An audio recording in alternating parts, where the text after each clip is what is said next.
Good evening friends, this is Rajesh and are watching Angel tech analysis. बात करेंगे Nifty bank Nifty की। देखेंगे Tuesday के लिए हमारे लिए कौन से लेवल्स इंपॉर्टेंट है, कहां से अपने को बाइंग करनी चाहिए और कहां से अपने को शॉर्ट का ट्रेड बनाना चाहिए। ठीक है, तो चलिए स्टार्ट करते हैं। फाइनली देखिए, आज सैटरडे था और सैटरडे को भी मार्केट में ट्रेडिंग हुई, फुल डे ट्रेडिंग हुई। पहले एनएससी का जो सर्कुलर था उसके हिसाब से 1 घंटे 45 मिनट की ट्रेडिंग होनी थी, बट उन्होंने सर्कुलर उसको चेंज किया। और क्योंकि देखिए ट्यूसडे की उन्होंने मंडे की उन्होंने छुट्टी करनी है, ठीक है ना, क्योंकि अयोध्या सेरेमनी है। सो उसके लिए आज फुल डे ट्रेडिंग हुई और बहुत ही अच्छा ट्रेडिंग डे रहा।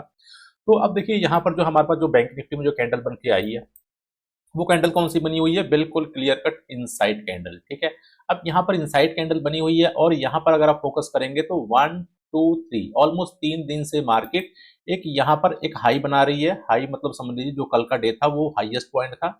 तो यहाँ पर 3 दिन का एक ऑलमोस्ट सेम हाई बन चुका है, मतलब कुछ पॉइंट ऊपर नीचे है। तो अपने को जो हाईएस्ट पॉइंट है वो पकड़ना है। अब अगर मार्केट इसके ऊपर अगर कुछ टाइम सस्टेन हो जाती है, मतलब 5 मिनट की कैंडल 15 मिनट की कैंडल इसके ऊपर अगर सस्टेन हो जाती है, तो हमको ये वाला टारगेट देखने को मिल सकता है, और जो ऑलमोस्ट यहाँ पर 47,200 के आसपास है। देखिए, अब हम मार्केट यहाँ तक जा सकती है। क्यों जा सकती है? क्योंकि ये हमारे पास एक सपोर्ट लेवल था, सपोर्ट को मार्केट ने ब्रेक डाउन किया। और ब्रेक डाउन करने के बाद क्या होता है, देखिए जब मार्केट किसी भी लेवल को ऐसे ब्रेक डाउन करती है, तो ब्रेक डाउन करने के मार्केट एक बार उसको रीटेस्ट करने के लिए जाती है। तो मार्केट यहाँ पर रीटेस्ट करने के लिए जाएगी। तो यहाँ पर देखिए, यहाँ पर एक अपमूव देख करके, मान लीजिए ट्यूसडे को हो या वेडनेसडे को हो, तो उस अपमूव को देख करके आपने ऐसा नहीं सोचना है कि ट्रेंड चेंज हो गया है। नहीं, ट्रेंड चेंज नहीं हुआ है। ट्रेंड फिलहाल यहाँ पर अभी नेगेटिव है, जब तक मार्केट इसके ऊपर प्रॉपर तरीके से क्लोज नहीं हो जाती। ठीक है, तो चलिए देखते हैं 15 मिनट के चार्ट में कि 15 मिनट के चार्ट में अपने को कहाँ से अपने को बाइंग का ट्रेड मिल सकता है और कहाँ से सेलिंग का। तो यहाँ पर देखिए फाइनली, जैसे कि मैंने कल भी आपको ये चीज़ बताई थी कि यहाँ पर जो मार्केट जो है वो एक असेंडिंग चैनल में ट्रेड कर रहा है। अगर हम ऊपर की तरफ की बात करें तो ऊपर यहाँ पर हम ऑलरेडी 3 टेस्टिंग कर चुके थे। ठीक है, और नीचे की तरफ भी हम यहाँ पर 3 टेस्टिंग कर चुके थे। मार्केट आज कहाँ पर ओपन होती है? ये वाला एरिया देखिए, ये जो हमारे पास कल का जो सपोर्ट एरिया था जिसको ब्रेक डाउन करके हम नीचे की तरफ आए थे, तो ये सपोर्ट आज यहाँ पर क्या बना? रेजिस्टेंस एरिया की तरह इसने काम किया।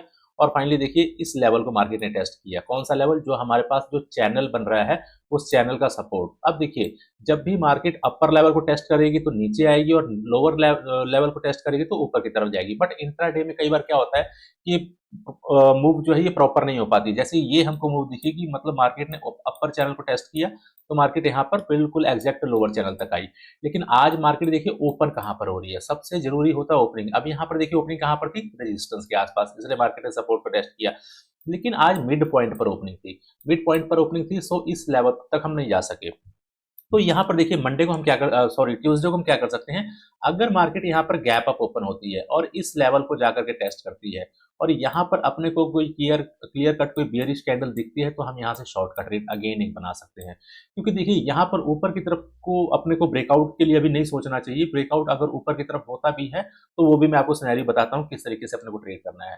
तो यहाँ पर अगर मार्केट गैप अप ओपन होकर के यहाँ पर कोई बियरिश कैंडल देती है, या मान लीजिए पहली कैंडल ही बियरिश कैंडल दे देती है इस लेवल के पास ओपन होकर के, तो यहाँ पर मैं क्लियर कट शॉर्ट का ट्रेड यहाँ पर बनाने वाला हूँ। ठीक है, दूसरा क्या है कि अगर मार्केट मान लीजिए इसी लेवल के आसपास, जैसे रेंज में मार्केट क्लोज हुई है और इसी रेंज के आसपास मार्केट यहाँ पर ओपन होती है और यहाँ से ब्रेकआउट करती है, तो यहाँ पर भी हमको एक बाय का ट्रेड मिल सकता है। लेकिन टारगेट यहाँ पर छोटा होगा। ध्यान रखिएगा, मार्केट जैसे ही इस लेवल को आकर के टेस्ट करेगी, अपने को यहाँ पर प्रॉफिट बुक कर लेना है। ठीक है, अगर इसी फ्लो में मान लीजिए कि मार्केट यहाँ पर ओपन हो रहा है फ्लैट, ठीक है, और फ्लैट ओपन होने के बाद मार्केट यहाँ पर कुछ टाइम सस्टेन करने के बाद मार्केट अगर नीचे की तरफ ब्रेक डाउन कर देता है, तो बिल्कुल क्लियर कट बार हम इस लेवल को ब्रेक डाउन करने जा रहे हैं। क्यों? क्योंकि देखिए जब भी मार्केट इस लेवल को टेस्ट कर रहा है, तो मार्केट अपना टारगेट जरूर पूरा कर रहा है। और यहाँ पर हम ऑलरेडी 1 2 3 हम टेस्टिंग कर चुके हैं, और नीचे की तरफ अगर हम देखेंगे तो हमारी 4 टेस्टिंग हो चुकी है। तो जिस तरफ मार्केट ज्यादा टेस्टिंग करती है वो लेवल ज्यादा वीक होता है, ये ध्यान रखिएगा। अगर ये मार्केट ऊपर की तरफ इसने 5 टेस्टिंग की होती, तो ऊपर की तरफ ब्रेकआउट होने के चांसेस बहुत ज्यादा होते, और नीचे की तरफ अगर इसने 3 ही की होती, ऊपर 5 की होती, तो ऊपर तो ऊपर जैसे मान लीजिए यहाँ पर 3 की है और नीचे यहाँ पर 4 टेस्टिंग की हुई है, और ये जो आएगा तो यहाँ पर क्या हो जाएगी? 5वीं टेस्टिंग हो जाएगी। तो यहाँ पर देखिए, अगर मार्केट डायरेक्ट ब्रेक डाउन करती है, जैसे red candle red candle red candle red candle ऐसे ब्रेक डाउन कर रही है, तब अपने को ट्रेड नहीं लेना है। मार्केट यहाँ पर इस लेवल पर आए, जो हमारे पास चैनल का सपोर्ट है, इस चैनल पर आने के बाद मार्केट कुछ टाइम तक यहाँ पर सस्टेन करे और फिर ब्रेक डाउन करे, तो हम यहाँ पर क्लियर कट शॉर्ट का ट्रेड बनाएंगे। और जब मार्केट इस लेवल को ब्रेक करेगी तो हमको यहाँ से एक अच्छा खासा टारगेट देखने को मिल सकता है, ठीक है। मतलब इस ट्रेड को हम होल्ड करके बैठ सकते हैं, लेकिन अगर इसके बीच में अगर हम ट्रेड कर रहे हैं तो हम उस ट्रेड को होल्ड नहीं कर सकते, ठीक है ना। ज़्यादा देर के लिए उसको हम स्कैल्पिंग ही करेंगे। अगर मार्केट इस लेवल पे मिलती है तब हम होल्ड कर सकते हैं, मार्केट ब्रेक डाउन करती है तब हम इसको होल्ड कर सकते हैं। दूसरा, अगर मान लीजिए मार्केट इसी फ्लो में, जैसे मान लीजिए यहाँ पर 4 टेस्टिंग नीचे हो चुकी है, 3 ऊपर हो चुकी है। अगर मान लीजिए मार्केट यहाँ पर ओपन होने के बाद मार्केट इस लेवल के पास जाती है ऊपर की तरफ और इसको ब्रेकआउट करना है, तो ब्रेकआउट देखिए अगर ये डायरेक्ट ब्रेकआउट कर रही है तब हमको ट्रेड नहीं करना है। अगर मार्केट जाकर के इस लेवल के आसपास कुछ टाइम सस्टेन कर रही है और उसके बाद यहाँ पर ब्रेकआउट कैंडल आ रही है तो जाकर के हम ट्रेड करेंगे। लेकिन ध्यान दीजिएगा हम इस ब्रेकआउट में भी फंस सकते हैं। क्यों फंस सकते हैं, मैं अभी आपको ये एरिया दिखा देता हूँ कि ये एरिया कौन सा है। क्योंकि ये जो एरिया है ना, मान लीजिए कि मेरे पास यहाँ पर एक ब्रेकआउट कैंडल आ गई, ठीक है, यहाँ पर ऐसे ब्रेकआउट कैंडल आ गई, तो हमारे पास जो रेजिस्टेंस एरिया है वो ये सारा, ये पूरा रेजिस्टेंस एरिया है।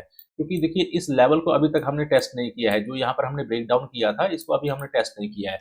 अब देखिए ये सेम लेवल है, जैसा कि कल मार्केट ने यहाँ पर क्या किया, कल मार्केट ने अपना लो यहाँ ब्रेक किया और आज मार्केट कहाँ से रिवर्स हुई, एग्जैक्ट इसी लेवल से रिवर्स हुई, ठीक है। कल मार्केट यहाँ पर ओपन हुई, सस्टेन किया और मार्केट ने ब्रेक डाउन किया और ये सपोर्ट आज रेजिस्टेंस बना। तो सेम चीज, ये लेवल को हम ब्रेक डाउन करने के बाद जब दोबारा इस लेवल के आसपास पहुंचेंगे तो यहाँ पर अगेन अपने को सेलिंग प्रेशर देखने को मिल सकता है। तो यहाँ पर देखिए अगर ये ब्रेकआउट होगा तो इमीडिएटली ब्रेकआउट होते ही अपने को ट्रेड नहीं कर लेना है, ठीक है।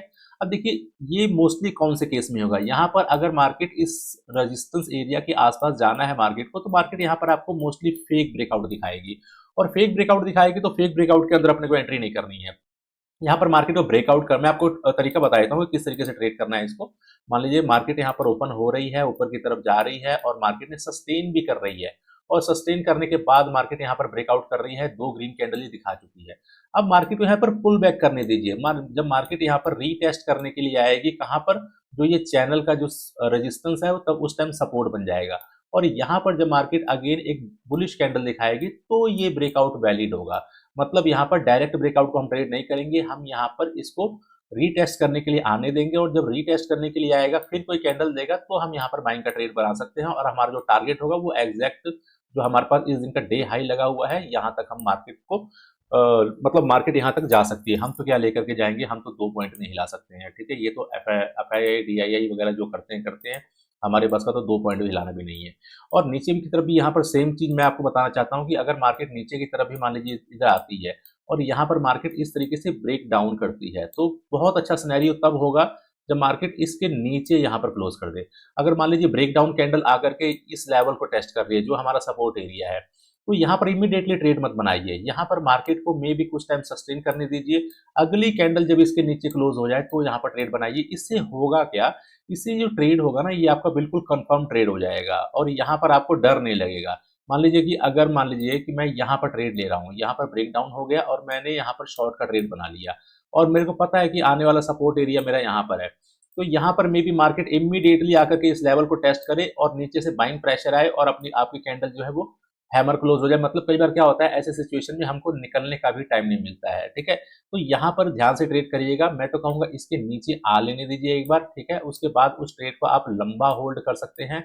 अभी छोटे छोटे प्रॉफिट लेने का कोई फायदा नहीं है। छोटे छोटे प्रॉफिट लेने का फायदा कहाँ पर है, इस रेंज के अंदर, ठीक है ना, जो हमारे पास चैनल बना हुआ है, ठीक है ना। मतलब चाहे बीच में ओपन हो रही है, इधर ओपन हो रही तो, लेकिन अगर सपोर्ट रेजिस्टेंस पर ओपन हो रही है, मान लीजिए चैनल के सपोर्ट पर ओपन हो रही है तो बड़ा टारगेट, चैनल के रेजिस्टेंस पे है तो एक बड़ा टारगेट, ठीक है। ब्रेकआउट कर चुकी है तो बड़ा टारगेट और ब्रेक डाउन कर चुकी है तो बड़ा टारगेट। लेकिन लेवल जो मैंने बताया है आपको उस लेवल के हिसाब से ही ट्रेड करिएगा। मैं आपको चलिए टाइम ज्यादा हो चुका है, मैं आपको निफ्टी का भी थोड़ा सा करके बता देता हूँ। निफ्टी देखिए, निफ्टी ने आज भी जो है इसी रेंज के अंदर जाकर क्लोज किया। वैसे हमारी जो एनालिसिस थी, एनालिसिस हमारी ये थी कि इसके ऊपर ब्रेकआउट करके अगर मार्केट क्लोज करती है तो हम यहाँ पर बाइंग के लिए जाएंगे। लेकिन यहाँ पर जो मार्केट ने ब्रेकआउट किया, गैप अप ओपन करके, वो पहली कैंडल ही रेड कलर क्लोज हुई और फाइनली कल का ही सपोर्ट अगेन हमारे लिए आज सपोर्ट का काम कर रहा है। तो ऊपर से अब एक ट्रेंड लाइन आ रही है, तो यहाँ पर देखिए जो मेन बाइंग जो बनने वाली है वो बाइंग बनेगी। इस ट्रेंड लाइन को ब्रेकआउट होने के बाद ट्रेड नहीं लेना है क्योंकि यहाँ पर आप ट्रैप हो सकते हैं। यहाँ पर मार्केट को ये वाला लेवल निकालने दीजिए, ये लेवल है ऑलमोस्ट 21,725 का। तो ये जो हाई लगा हुआ है आज का हाई, मतलब आज के हाई के ऊपर जब हम क्लोज करेंगे तो हम यहाँ पर क्लियर कट लॉन्ग के लिए जा सकते हैं और शॉर्ट के लिए तो नीचे हमारे पास बहुत सारे सपोर्ट एरिया है। ठीक है ना। सपोर्ट एरिया एक हमारे पास ये है 21,500 के आसपास सपोर्ट एरिया है। दूसरा सपोर्ट हमको यहाँ पर मिलेगा, तीसरा सपोर्ट यहाँ पर मिलेगा। मतलब कि अगर हमको जब शॉर्ट बनाना है तो हमको स्कैल्पिंग करनी है, छोटे-छोटे प्रॉफिट लेने हैं, ठीक है। तो चलिए आई होप आपको वीडियो पसंद आई होगी, और नए लोग जो पहली बार चैनल को देख रहे हैं उनसे रिक्वेस्ट है कि चैनल को जरूर सब्सक्राइब कर दीजिए, ठीक है ना, क्योंकि मैं ऐसे ही एजुकेशनल वीडियो कंटिन्यूज यहाँ पर डेली आपके लिए लाता रहूंगा। आई होप वीडियो आप लोगों को पसंद आई होगी। अगर वीडियो पसंद आई हो तो वीडियो को लाइक और शेयर जरूर करिएगा। आज के लिए इतना ही, मिलते हैं नेक्स्ट वीडियो में। जय हिंद, जय माता।